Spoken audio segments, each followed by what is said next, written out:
and welcome to Ask Me About K-Pop, the essential guide for recent converts and seasoned fans alike. My name is Shannon. And I'm Angelica. And it is such a special day because we have a special guest, and we are so excited to talk to her because she has written a K-pop novel that we loved, and we want all of y'all to read it, and we can't wait to talk to her about her career and this book. So please welcome to Ask Me About K-Pop, Alexandra Leigh Young! Hello! Hi. It's so good to be here. I've been looking forward to this all week, so thank you for having me. This is so fun. We've been looking forward to it too. We really have. Yes, it's an honor to have you here. You have quite an extensive background, both as a music journalist in general, but also within K-pop as well. So we can't wait to hear all of it. We're going to ask you so many questions. Good. Bring it. I'm ready.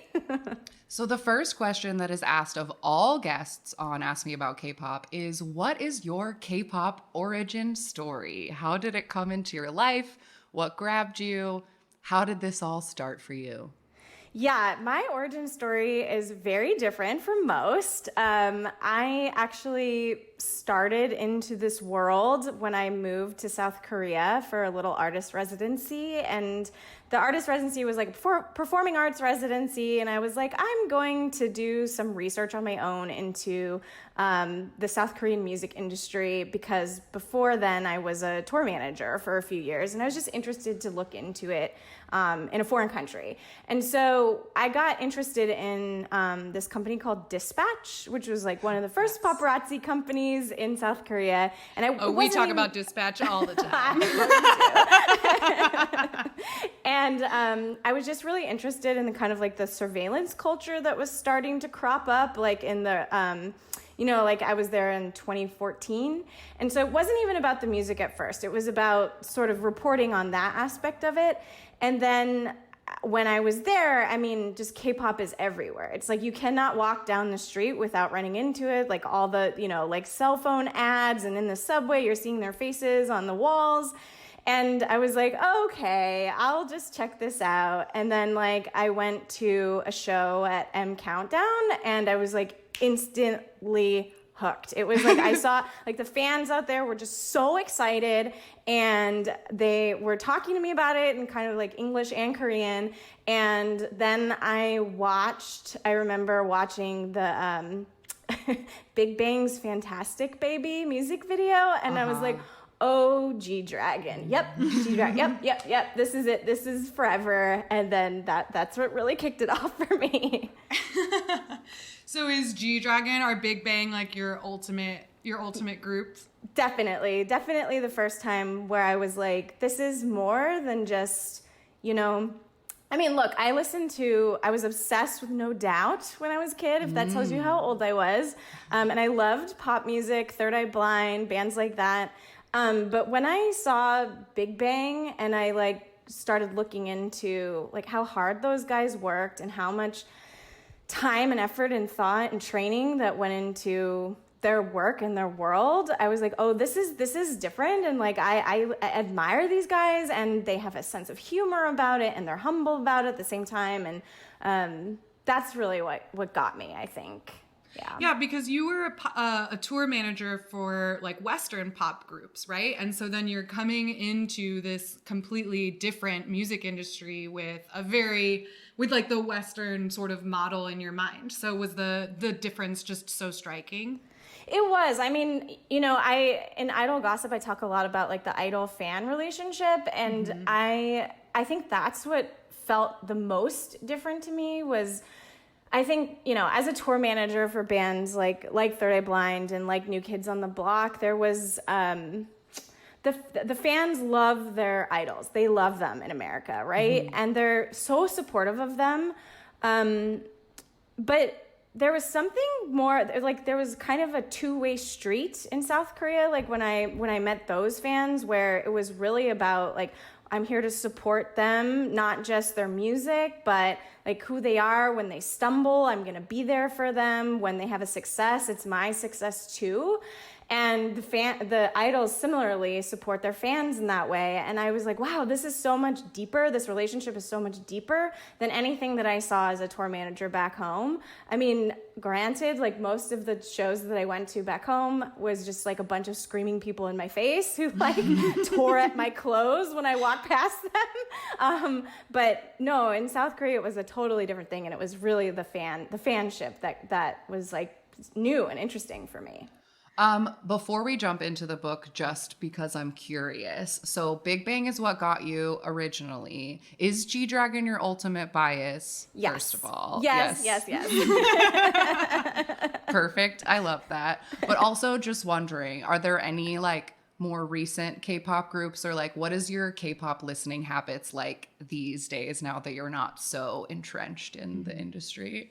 Yeah, it's funny. I think of myself as kind of a second wave fan. So, you know, I still love, you know, Girls' Generation, 21, and of course Big Bang. But now I really like I was listening to ITZY this morning. Okay. And who like one of my favorite songs of the last few years is Forever Young by Blackpink, which I mean, sure, partially because of my last name, but also because I love that song. So yeah, and I think like my listening habits, man, I mean, I live with my boyfriend, and he's been living in K-pop against his will for the last 5 years. My husband's doing the same for like 8, so I totally get it. Yes, I know about your husband and how he feels. And so a lot of my listening happens like when my boyfriend's out. You know, he's working out, I will put some on and I will dance around the house. I will work out. I will get it out of my system. And then he comes home and then I put something a little bit more adult on. Sure. All right. Well, we really want to talk a lot about your new book, Idol Gossip. But we're going to try really hard not to spoil the book too much, because we definitely want all of you listeners reading it, and we'll probably do book club on Patreon once all of our giveaway copies are out and everybody has a book in their hands. We'll play book club. So we want to talk about the book though. So yeah, let's get started. Let's do it. So your new book, Idol Gossip, it follows a young K-pop trainee who only has 5 months to debut. And there's a really great blend of fictional characters with some factual K-pop history, like the infamous Black Ocean. So how did your time working in the K-pop industry influence or inspire the world of your book? So I don't, without giving away any spoilers, another character in the book is a blogger. Her name is V. And when I was reporting my episode for Radiolab and also when I was researching this book, I spent a lot of time learning about the industry through people's personal blogs and through reading sites like Netizen Buzz. I don't know if you know about that. Yeah. And it's like that was the only way, because I don't speak Korean fluently. That was like one of the only ways that I could understand what fans thought and how they spoke about idols. So I really wanted to represent that in the book. I wanted to represent the idol side of it too, but I also wanted to represent the fan side and show that they were a big part of why idols want to be idols and also what makes them successful. So that was part of it. In terms of things like the Black Ocean, when I was doing my research, I could see the media side of it. I saw the way the media represented things like that, or the way that idols were represented on the screen. And so with this book, like, I had a lot of fun experimenting and thinking about, like, if I was on the other side, if I could get into idols' heads, what would they be thinking and feeling? I remember watching some talk show, like some therapy session with Girls' Generation, where they were asked to respond, like, what did it feel like when you went through the Black Ocean? And, they're trained to have certain answers and to be very, just to give an answer that is like intimate and that their fans would appreciate, but also isn't too intimate. And so I was like, man, I really want to get in. I want to get into that moment and understand, like, psychologically what would an idol feel and think during that moment. So those were the kinds of things that I was like balancing my research with, just like really imagining what it would feel like. Mm-hmm. Yeah, and your book is it's a fun narrative structure which makes it like a really easy and great engaging read, that you go back and forth between like the blog posts and the comment sections and then the sort of narrative chapters where we get the idol's point of view. And so would you say that like that's kind of where you're towing the line between fact and fiction, of like the idol narrative chapters are maybe a little bit more like based in your own imagination, whereas the more like K-pop historical fiction comes in through the blog posts and comment sections? Exactly right. Yeah. You nailed it. I didn't want to stay, I mean, it is a work of fiction, and I didn't want it to feel like, I wanted the true K-pop fans who read this book to feel like, oh, this author knows what she's talking about. She's not just a tourist in this world. She's also done her research. And so that was what, V in the blog posts was hoping to fulfill that. But I also wanted people to feel like, oh, this is not a group that I know. This is like a totally new thing, and I'm not gonna, of course people will project onto the characters in the groups, but I wanted it to feel like, oh, this is a new thing, and I wanted to get really creative with it. I didn't want it to be like I was writing a report on K-pop or something. So yeah. Well, I gotta compliment you and say I think you did an absolutely wonderful job as K-pop historians that feel like we know everything about K-pop. We enjoyed this book so much, and we're texting each other back and forth. And Hilka said that like it feels like one of our friends like wrote a book. Yeah. Like there were just certain phrases and certain ways that you would like describe things that I was like, oh my God, she's such a true fangirl. Like, she gets it. And there was something about like the way that you described one of the characters' mouths, and like the narrator is like, oh, that pouty mouth. And I was like, this is such a fangirl. I love it. It was great. You nailed it. I have to tell you, can I tell you guys a secret? This is like my big secret. When I listened to your episode about Shine, I was like, oh no. And I reread Idol Gossip, and I was like, oh, I did a terrible job. Like, they're gonna hate it. So I relieved. completely disagree. We completely disagree. Yeah. We completely That disagree. makes me so We were happy mad at admit, Jessica because Jessica was there for real, and we wanted her to give us some kind of real, and she didn't. And but there were so many moments in Shine where we were like, did this person know anything about K-pop? And it was like supposed to be Jessica Young. So it was definitely a different experience reading it. I think it was a different experience too, and that I found that the main character of your book, Alice Choy, like is a much more relatable character. I personally found her very frustrating in a lot of moments. Like, I cared about her deeply, but I felt like she was like not communicating properly, and I was just like, I wanted to shake her. But that was so much more intriguing and like more fun to read than like everyone's jealous of me because I'm so good, which was the point of Shine. And so like this felt like much more dynamic, and all of the characters were really three-dimensional, and like I liked the world that you built. Oh, thank you guys so much. I so appreciate that. Coming from you two, it's just like, oh, you made my year. Thank you. So with some of the story being inspired in this sort of historical fiction kind of way, you said that you wanted to create a new experience where people weren't necessarily reading these characters and thinking like, oh, that's this idol, that's this idol, that's this group. But did you draw from any real life inspiration or idols when you were creating these characters or these fictional K-pop groups? Definitely. So I wanted EXO Kiss to be kind of a Girls' Generation, Lionheart era sort of group. Okay. That's who I had in my mind vaguely as I was writing them.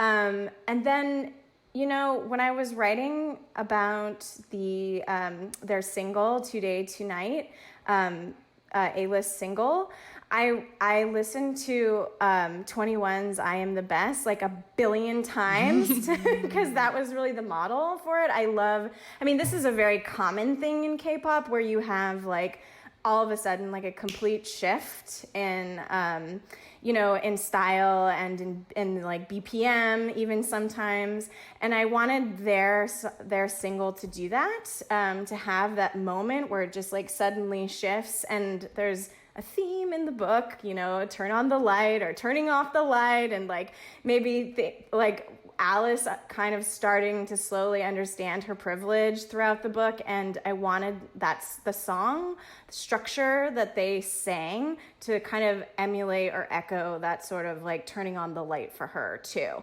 So that song was a huge inspiration for Today Tonight in terms of its song structure in my head. I was actually going to ask you guys, because one of the things I've been talking a lot to, or I have been mentored a lot by Axie O, who wrote this amazing K-pop novel, EXO. It just came out, and she's kind of been my mentor through this whole process. And she told me a while ago, she was like, one of the coolest things when your book publishes will be hearing what people think your characters, like what idols your characters are modeled after. And I was like, oh my God, I can't wait for that. So I wanted to hear from you two if you saw anybody that I might not have seen. You can go first. Absolutely. She's pulling up notes. She's like, yes, I know. I think that I was picturing A-List's vibe as a group to be red velvety. Like, I think that's like what I was kind of imagining. Yes. And then like MSB, I was trying to decide if MSB was supposed to be like a BTS allegory, like that's how huge they are, or like I was trying to figure out like who MSB might be, but like picturing characters in my mind, June looked like Joshua Hong from 17. And Arya looked like Do-yeon from Wiki Miki, because she was like described as being like tall and so beautiful, and like so that was like who I was picturing. I pictured Joy as Arya because she was like the tall leader who had been like a trainee for so long. And I didn't really have a lot of images in my mind for like specific groups, but I definitely pictured the company as being an allegory for SM. And we are SM biases, so like that's probably where part of that came from, but just in like the description of like the way that the trainee process happened and like some of that the they had a history. Yeah. It wasn't like a new up and coming verging on bankruptcy company. It seemed really established. And Definitely definitely I did a lot of research into SM for sure. Like they were supposed to be like kind of a legacy group like that. And then MSB, like I would say I didn't think it would be believable if MSB was a BTS like emulation. I just didn't think that would be believable. So I think you guys were really spot on with that. But that is so cool. That's really cool. Sort of similarly, I'm just curious because I don't want to compare your book to Shine. It's different. But I'm just saying in Shine, there was no real anything, probably to keep Jessica from getting in trouble. But your book like references EXO as existing, and like M Countdown is a show. So like what was your decision for like what real aspects of K-pop to keep in? Yeah, that's a really good question, and one that I kind of had to keep answering over and over for myself as I wrote the book, because I wanted it to feel, it's funny, I think when you're reading a book about something you really love and they make up, place names or band names, and they're trying to make it sound like the real thing, it often is like, nice try. Like that sound, I get like you're trying really hard to make that sound like, a band that would be in that genre, but it sounds silly, And so I wanted there to be like, I wanted to create my own world, but I also wanted to pay homage to like the things that I love about K-pop, and I wanted it to feel like it could be set in the real world that existed. So I think I drew the line where it was like anything that was inside Alice's immediate world, like in the in her entertainment company, and like even at the Dream concert, like she wasn't gonna share the stage with a real group. But she did, South Korea is a real place. And Sure. those places, so it's like that's real. And like some of those idols and entertainment companies exist in the world she's in, but she's not butting up against them. So that's where I drew the line.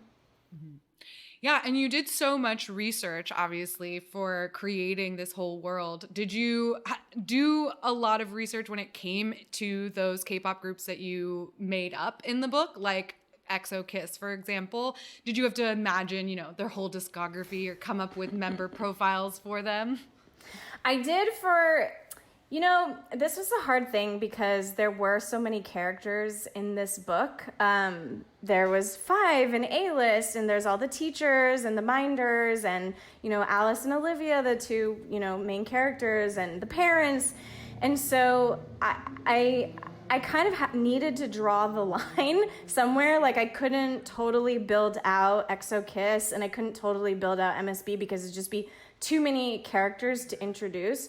But I did, with Soyeon, I loved thinking about what were some concepts that she loved and how would that contrast with Alice's, what kind of concepts she would be interested in. And then I really, I thought through the trajectory of June's releases, what was his, what kind of concepts did he have before his current one? And I like the idea of first he maybe his first album was something lighter, and then he did a couple albums after that, and then he finally did his first dark concept, right? And then his first dark concept was a big turning point for him, and it's when he could really delve into himself, into his music. And so I thought about it on that level, I think, with those main characters.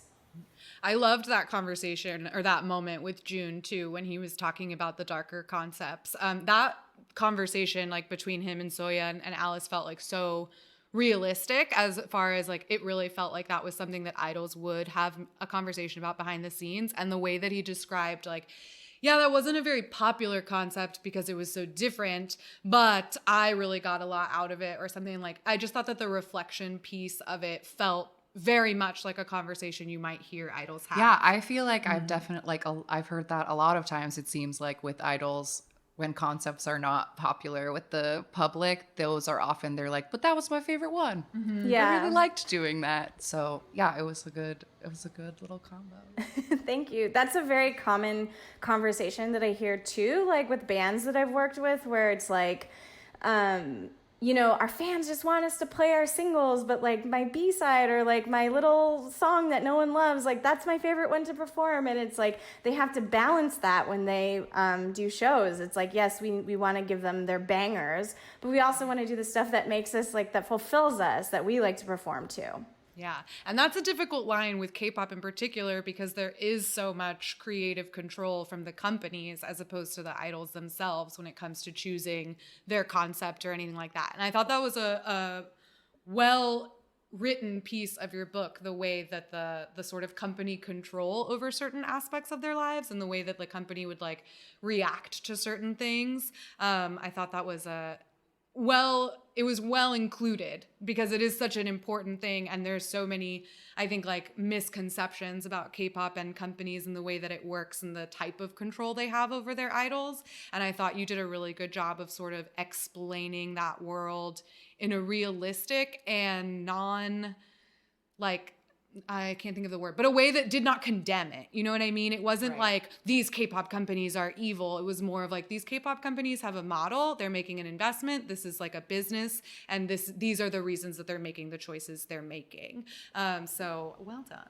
Thank you. I'm so glad you think that, because, that first episode that I made about the K-pop industry for Radiolab, about the paparazzi company there,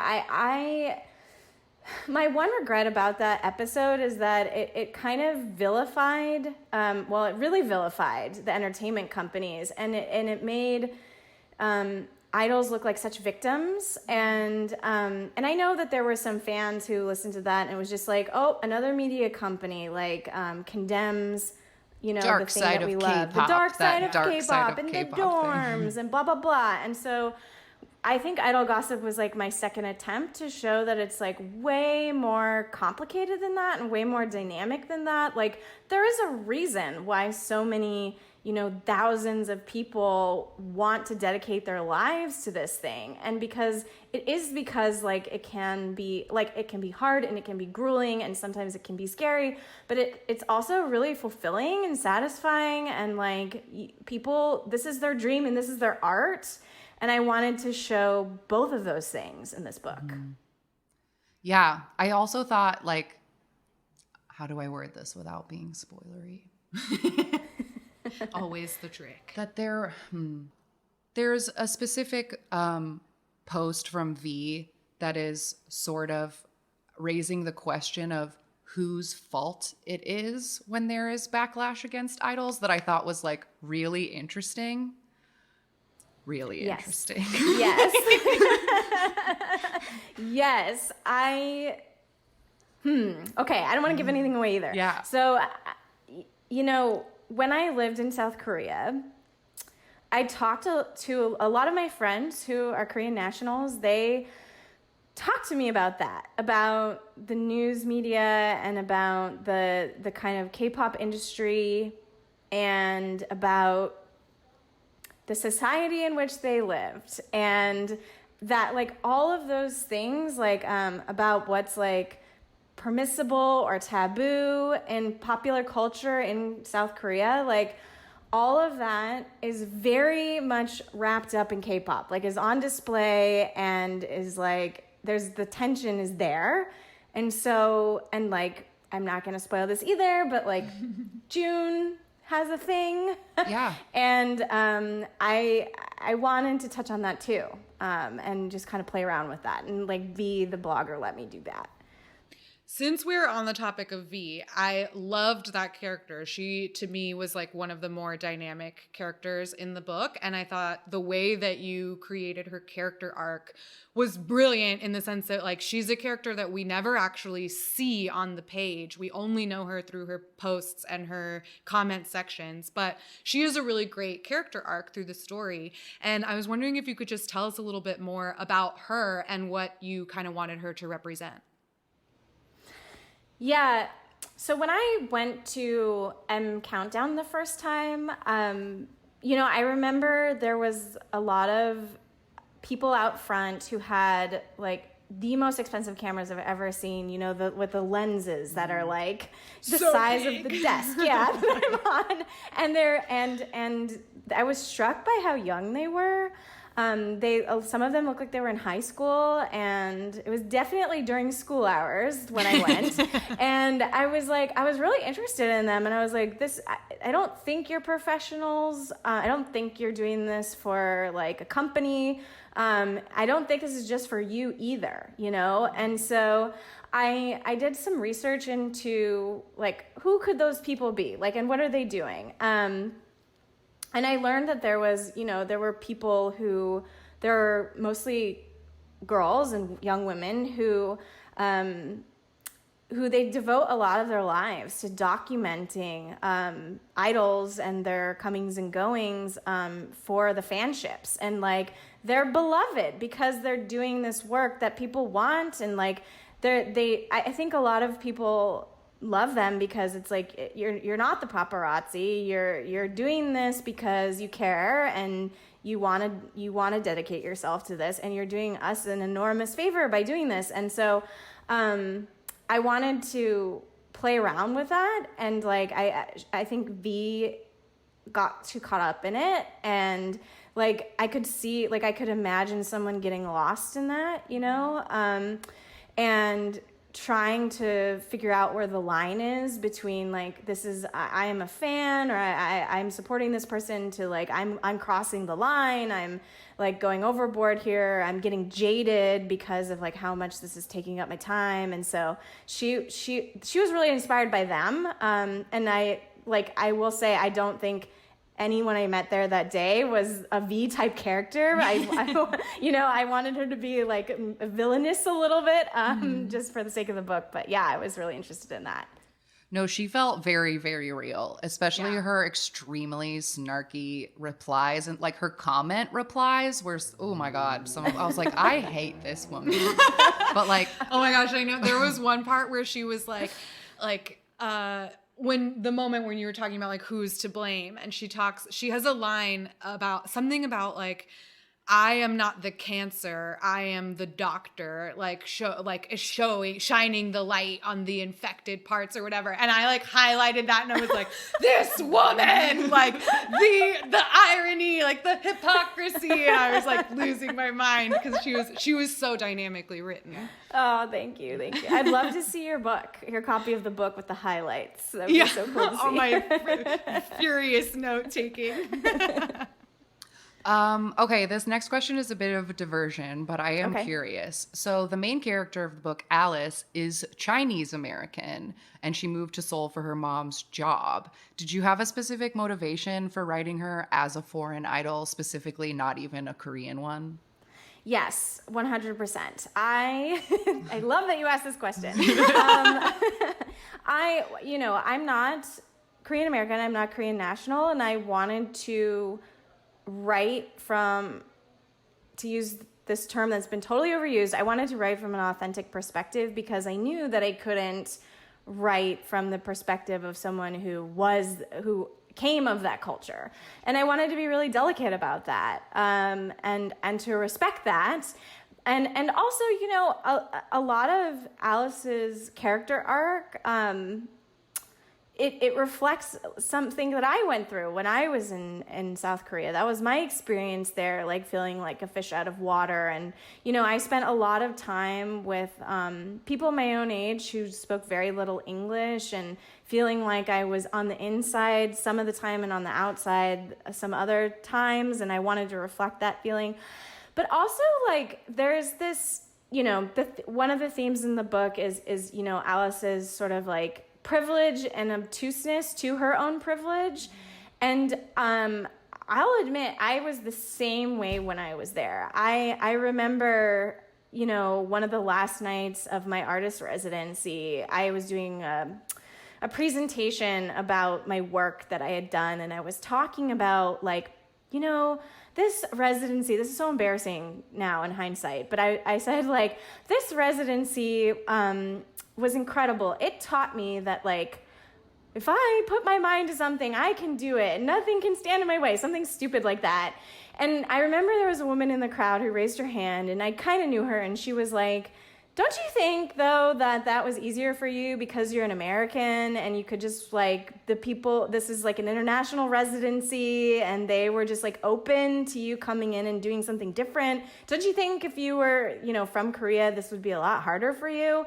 And I was, like, stunned, and I was like, yes, you are totally right. And, like, this whole time I've been here, I've been thinking about, like, me being here and like what it's like to be immersed in this culture and how different it is for me. But I was never ever thinking like, what is my impact as an American on the people that I'm spending time with, and how must they view me?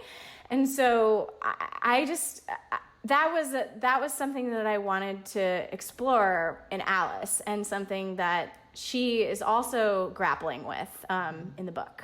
Nice. Yeah, I liked that she was a foreign idol, and I also really liked the way that you worked in the language barrier, because she doesn't really speak Korean. And I thought it was really interesting that rather than making it this almost like unconquerable obstacle, the whole time her not speaking Korean was just a very manageable challenge, right? It was like, well, fine, you're taking Korean lessons, like we'll get a translator, like the trainers can tell the Korean directions and then they'll talk to you. And like a lot of the members had been taking English lessons. So I thought it was very accurately represented, because there are so many idols that don't speak Korean and that have to learn, like they get picked or scouted or cast or whatever without knowing the language already. And it's just like, well, it's fine, we'll just teach you. Yeah.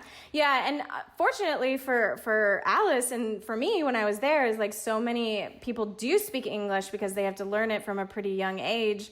And so like even that she like completely takes for granted, you know, like if you go to another country like that doesn't have and you know that English is not, you know, prioritized, like you'd be so screwed. You'd be so screwed. Yeah, I was thinking about that because like in my experiences in Korea, like people won't let me speak Korean to them. They want to talk in English. So they just like, they want to practice English with you. So you don't ever get that opportunity. But it is interesting that Alice is lucky in that she speaks English, because thinking about like members of 17 that came in speaking Chinese, and none of the Korean members speak Chinese. So like they had like a much harder time trying to adapt and had to learn Korean much faster. Whereas like because she speaks English and everybody also speaks English. Yeah, she doesn't have that push to get to like be fully immersed in the language. That is interesting. Exactly. I thought about the like Chinese speaking idols all the time, because like it would be so much more difficult for you. Because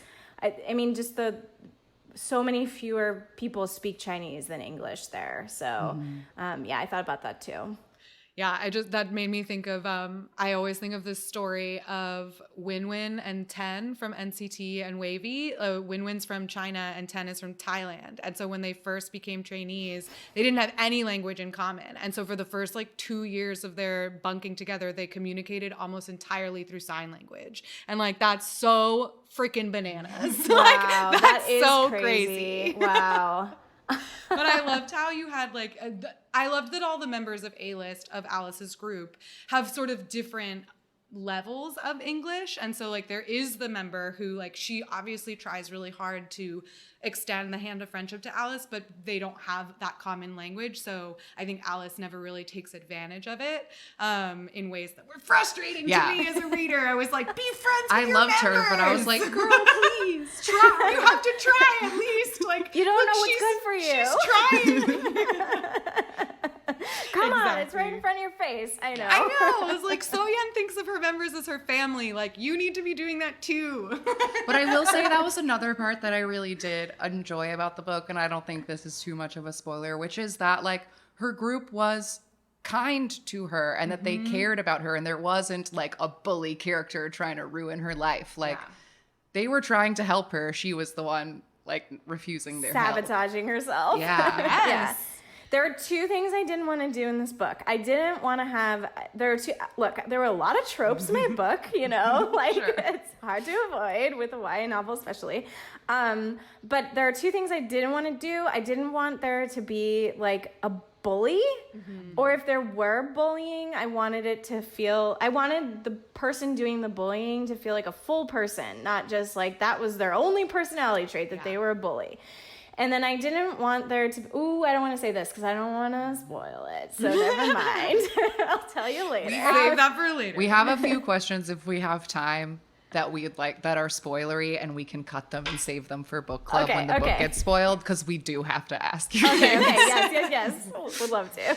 But I did particularly like that there wasn't the, like within the company itself, it seemed like the trainees and the idols were all very supportive of each other. And there was not that sense of like, well, I need to be the one who shines brighter than the rest of the group. It was like, no, we're in this together. And like, even though you're not in my group, I'm going to support you. Or like, our fans are going to support you because you're a member of our company. And that kind of like, that system of support that I think we do see a lot from like idol interviews and stuff. And I think fans usually question like the reality of how well these people really get along. But I mean, I think there's a lot to be said about the fact that these trainees do in many ways grow up together. So it doesn't feel unrealistic to me reading it and saying like, oh, they all get along. Like, no, I believe it. That would be for the good of the group that everybody get along. Yeah.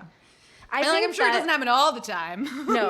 No. I mean, I think it's like, you know, we all went to high school. Like, we know what it was like. That, like, of course, there are people that you're not going to get along with and you're going to have troubles. But, like, just because you're on the football team, it doesn't mean you're not going to support the track team. Like, just, you know what I mean? Of course, there are people who don't. But, like, it's just the same thing. It's the same. You grow up together. You're learning together. Like, there's going to be cross-pollination, I think. You said something that made me, I really want to touch on, because I think K-pop fans get like a really bad rap in mainstream media, and like even when I talk about this book with adults who know nothing about this world, they'll be like the first thing they talk about, I work at the New York Times, and the first thing they talk about is like the Trump rally that the fans like spoiled, Crashed the ticket site or whatever. Yeah, crash the ticket site, and like they're so maniacal, and like they can do anything, like they can hurt people, and I really, with this book, like it's like, no, yes, it's powerful. Yes, the fanship dynamic is really powerful, and they do come together, but not just for scary bad things, like for like amazing things. And so, like you were saying, like I wanted there to be. I'm trying so hard not to spoil. Yes, I wanted to talk about that too. Yeah, and that I thought really stood out to us in particular because of sort of the like thesis of our podcast is based in changing kindness. The perception of K-pop and being kind about it. And the idea that like fans can be responsible and supportive, and we could be critical of the media we love without being derogatory toward idols or each other. And I think that that's a really major theme in your book, not just kindness in general, which was lovely, but also the relationship between idols, their fans, and the entertainment media. So to get kind of into that topic, like what do you think makes the relationship between idols and their fans, and maybe even the media, the sort of web of relationships, what makes that unique? Yeah, like I said earlier, it is, I think it's so much more than just the music and like the outfits and the music videos. It's about like, I'm just thinking about like when idols end up doing their military service, and how just like the facets of their life that aren't necessarily top of mind for maybe Western fans of Western groups.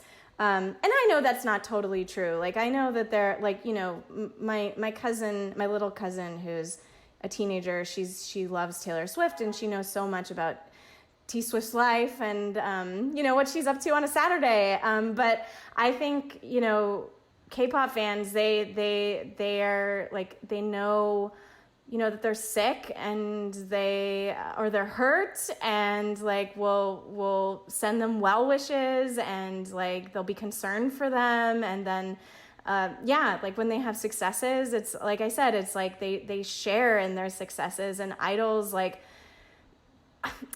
are also, it's like, this is for you. Like Western idols, they say like, yeah, without you, I'd be nothing. But I like really believe it when K-pop idols say it. It's like, no, we're in a relationship together. And it's not just like a relationship that my entertainment company like manufactured so that you'd like me more. It's like, I really like think about you and like want this to succeed because of you. And so I like, again, that's like, that really, like, I was touched by that when I first started delving into this world. And I think it's really cool. Yeah, similarly, like there's a conversation in the book where June basically tells Alice that like all of these sacrifices that they have to make, like that he's not happy to do them, but like that it is part of it, which I think was really interesting because in those like dark side of K-pop articles, they talk about like, they're slaves and they can't go anywhere and they can't do anything. But like June is very much like, yeah, I don't get privacy, like, and I have to sneak around and do these kinds of things, but like, this is for my fans and I owe them this and we worked this hard. And like, there just seems to be like an understanding of like the sacrifices that they have made to be these idols. And the real faith and like trust that he has in the MSB fandom, I thought was also really striking, because there's certain moments in the book where he's like, don't worry, my fans would never let this go poorly or things like that. And he just has this like unconditional faith in his fans that I thought was like very refreshing. And to me as a reader, I was like, oh no, like, is this gonna blow up in everybody's face? But then I was just like, oh God, like, what's gonna happen? But no, like, his faith was not unfounded, and without getting spoilery. But yeah, I thought that was like really, I thought that was a really beautiful moment in the book. The way that June in particular, and Sohyun to a lesser degree, because she just doesn't talk about it that much, but like the way that they viewed their fans and the relationship between their fans was really interesting. Yeah, and like there's a scene earlier in the book where he talks about something the fans did to surprise him, and where it was like, yes, they're giving me something, and like, yes, I have to work really hard. Yes, I have to make sacrifices, but like, look what I get. Like, this is unbelievable. Like, that to me is fulfilling and fun and exciting and exactly like what I want in my life. And like, I'm willing to do this stuff because that is magic, you know? So. Yeah, and we've talked about that in the show too, when we sort of delved into like what fandom culture is. And something that always strikes me as a good example of that give and take is the idea of like fan chants, for example, right? Because it's like, oh, well, the group has worked really hard to prepare this performance for you. So we as the fans are going to do our homework, and we're going to work really hard to show them that we love it and that we support it. And it's just a totally different kind of give and take. It turns the song into a duet. It does. Yes, a duet. Yes, it totally does. I know. I love that. I know. When I saw that at M Countdown the first time, I was just like, holy, this is so like much. You're going beyond, but above and beyond as a fan. You know, you're not just singing the lyrics back, or you're not singing with your artist. You're like coming up with something new and like evolving the work together. And that's just so cool. I've missed fan chants so much for the last 2 years. It's been like every time I watch something old that has fan chants in it, I'm like, oh my God, it used to be like this. Or sometimes the new M Countdown performances will like have pre-recorded recorded fan chants. And I'm like, oh, the fan chants. The empty stages just don't have the same oomph without the fans there.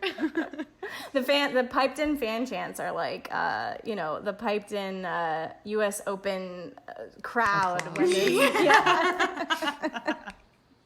Exactly. But you have been, you got into the K-pop around the same time we did in like 2014. Have you seen, I know you've kept not in touch, but you've kind of kept in the world of K-pop throughout the years. Have you seen that relationship, whether between the idols and their fans or the involvement of the media itself? Have you seen that relationship change over the years since you were in Korea yourself? Yeah, I mean, what you guys were just talking about, like about kind of the mission of your show, about like, appreciating and like lauding this world that you love so much, but also being realistic about it and like understanding. I'm not sure if it was my own evolution or if this is actually like a trend that's happened, but I feel like the fandoms and also the media has been more forgiving, and like it's like, oh yes, these people are, elevated and they're like on a pedestal, but also they're still human, and we're gonna be more forgiving of them when, within reason, when they stumble. And like, just because I talk critically about something that someone does, or, maybe I don't like a song or a concept or something, it doesn't mean that I don't like them or that I'm like over them or something. And it's just like a much more nuanced relationship that I think is really, really healthy. And why I just love listening to you two, because it's like, yes, you can like make fun and you can be critical, but it's like so clearly born of love. And I feel like that is like over the last like decade or two has changed radically, and I find it very refreshing. So. Well, thank you for saying that. That's definitely something we hope that comes across. So sometimes we're always a little worried. We're like, was that too mean?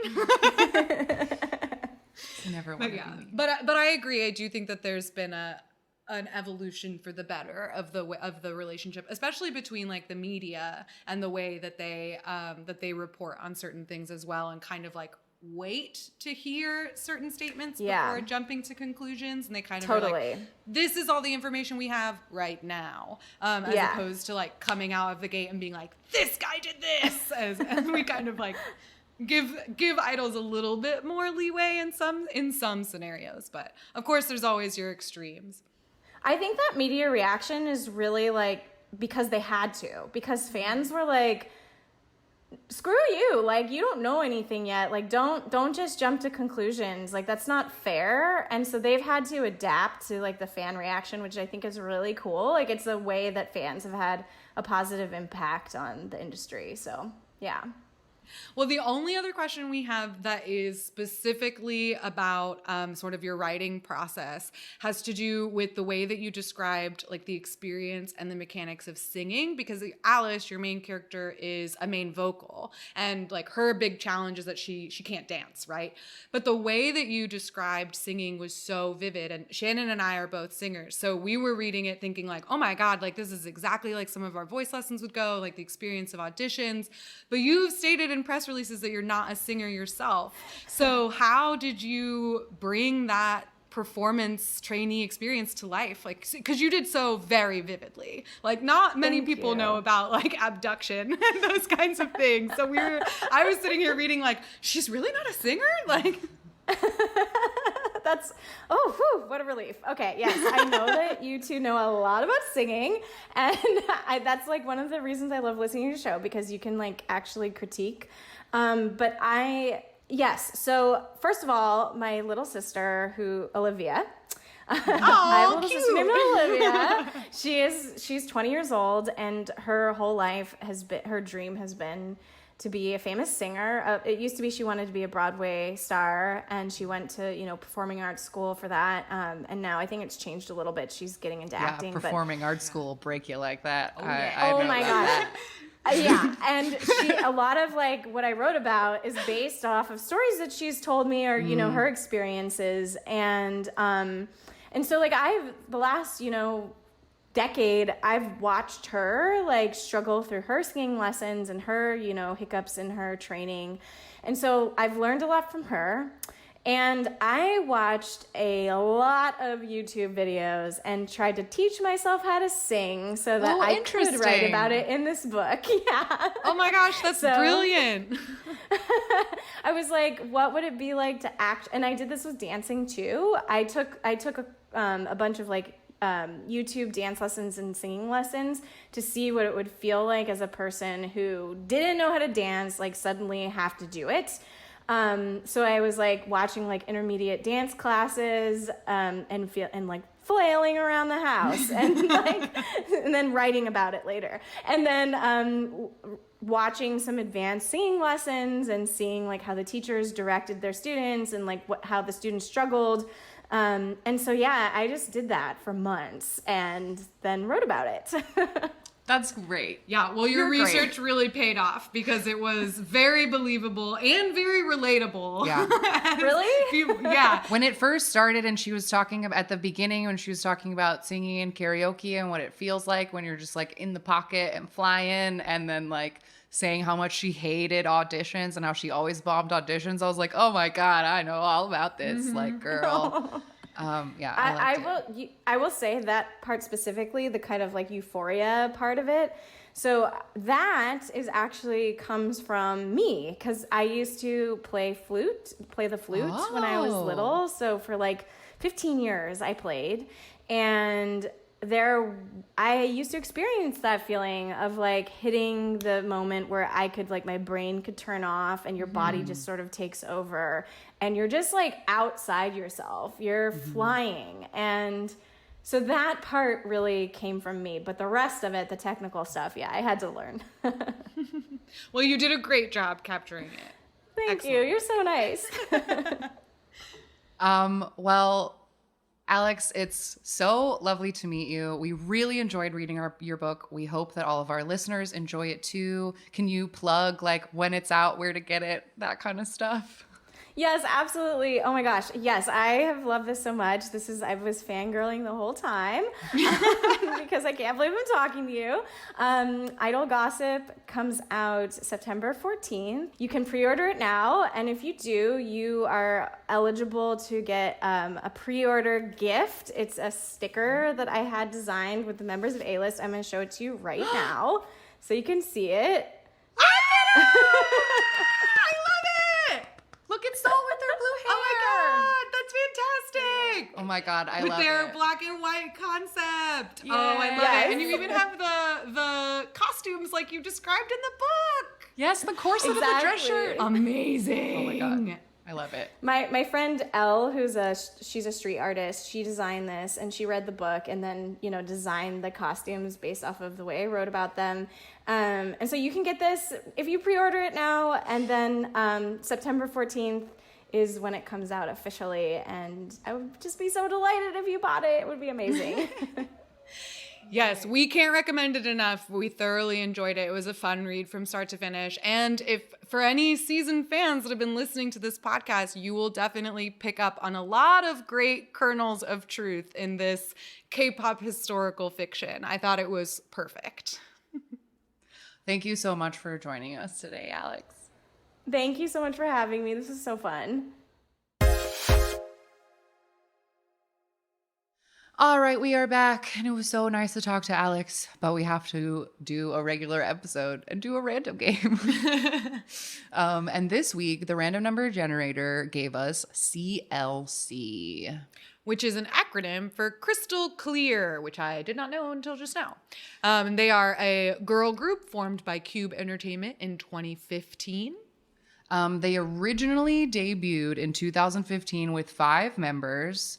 And released an EP and a digital single. And then in 2016, they did their 3rd EP, which was called Refresh, and they had added 2 members, even though one of the new members was currently participating in Produce 101 at that moment.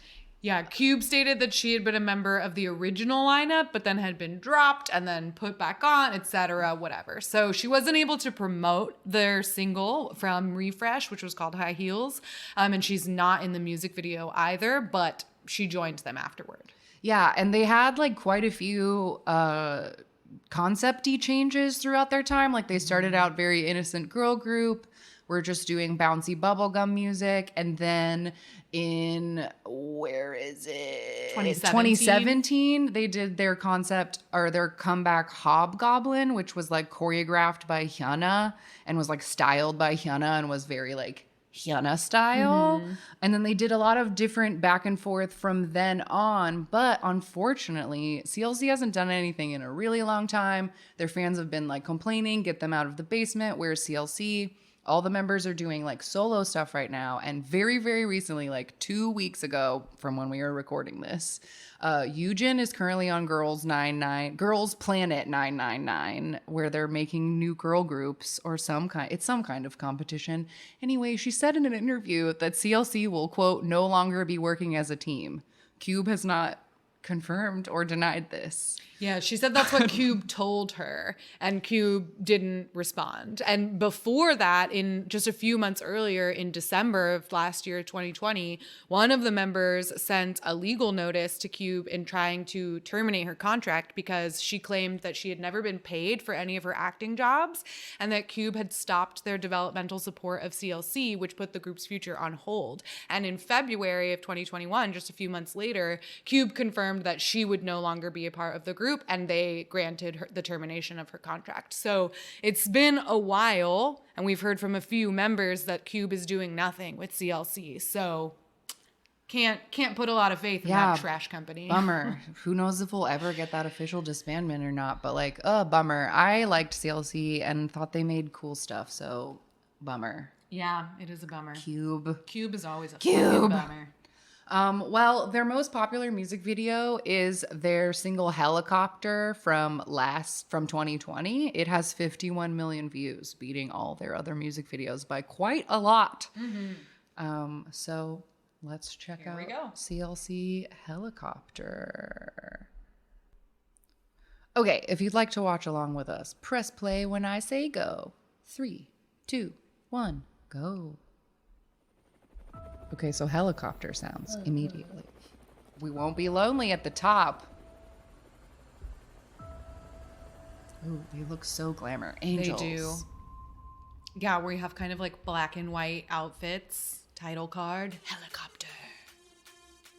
Yes. And clap, clap, clap, clap, clap, clap. So the main set of this is just like a box video where they have kind of like a gridded dance floor, and then they have these like LED lights. They're not LED, but these like bars of lights that are hanging down.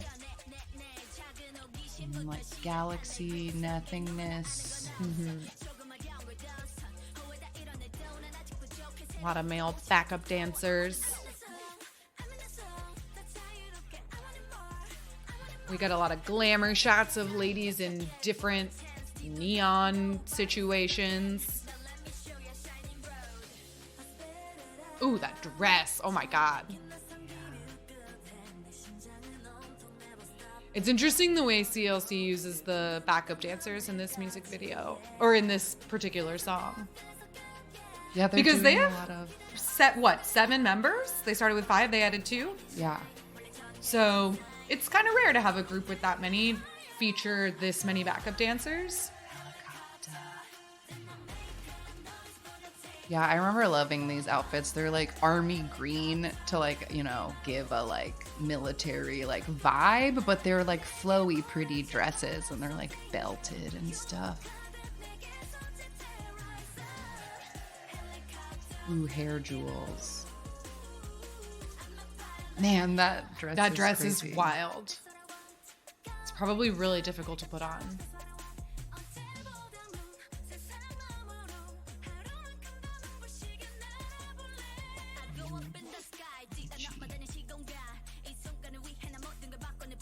I actually hated those outfits. I just think they look really cheap. Yeah. I could see. The glamour outfits don't look cheap, but No, the they army look green, expensive. like flowy peasant top with the corset over it. I don't know. It just felt very like early 2000s in a way that I wasn't into. Yeah, fair.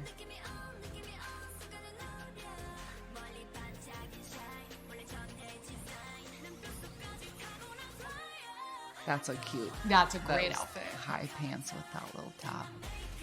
Always love big pants, small top.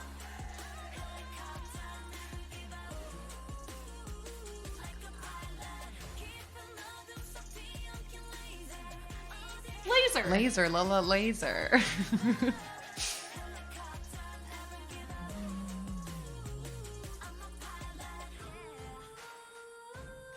Ooh, that's a cool. That is a cool move. I was trying to think of, I think the only CLC choreos we ever learned were Hobgoblin and Black Dress. Black dress, yeah. Both very fun. Yeah, both were fun. Black dress was a challenge. Yeah. The Hobgoblin was one of my favorites we've ever done. Oh, that I was loved so Hobgoblin. fun. That was so fun. Just the attitude of it. Yeah. This one Kiana's has a attitude. similar, like, bend on the Yeah. ground kind of.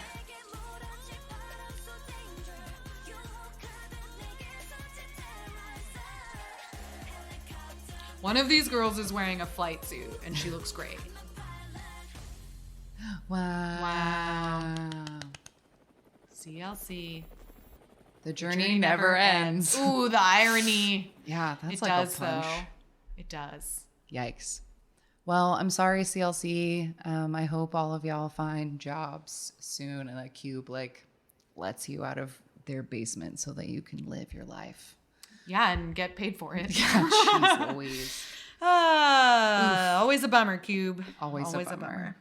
Well, it's weekly recommendation time, and we are just going to continue to reiterate that we recommend Idle Gossip by Alexandra Leigh Young. Yes, we just have to recommend Idle Gossip. We thoroughly enjoyed reading it. It was so fun from beginning to end. We loved talking to Alex. And if you're interested in pre-ordering the book, which comes out on September 14th, we have a link for it in our link tree, Idle Gossip pre-order, and it's just a simple Google form. And if you pre-order it before September 14th, you'll get some swag, and it's really cute. Yeah, so get your copy, enter our giveaway to win a copy. Just get one because we're definitely going to do book club next month because we stayed after long with Alex to ask her spoilery questions, and I'm going to need to put them in that episode. And we have a lot to talk about. I have so much to talk about, and I can't wait to hear what y'all thought of it. And we can cast this one again, and like, I don't know, book activities are fun. So yeah, and this was ultimately a much more fun read than our last book club choice. So I think if anyone was maybe a little bit alienated by the previous book club, I understand. That's if you fine. Don't trust but us. just like, please believe that this is a good book. Yeah, and we do stand behind it. So get your copy and join us for book club next month. Yay. And in the meantime, if you want to send us your book thoughts or any other thoughts, we can be found on social media at AMA Kpop Pod. Emails go to amakpoppod@gmail.com. You can join our Patreon to get extra episodes for book club and other fun things. Patreon.com/AMAKpoppod. You can leave us a voicemail, 181-AMA-KPOP5. We have a P.O. Box, P.O. Box 26096, Los Angeles, California, 90026. We have Spotify, we have YouTube, we're a million places. You can also get to our Discord in the link tree. Y'all know how to find us at this point. The link tree's in the bio of our Twitter and our Instagram. Yeah, you got it. You'll find us. We're out there. All right. Thanks for stopping in. Go pre-order your book. See you later. Bye-bye. Jonghyun, you're our inspiration.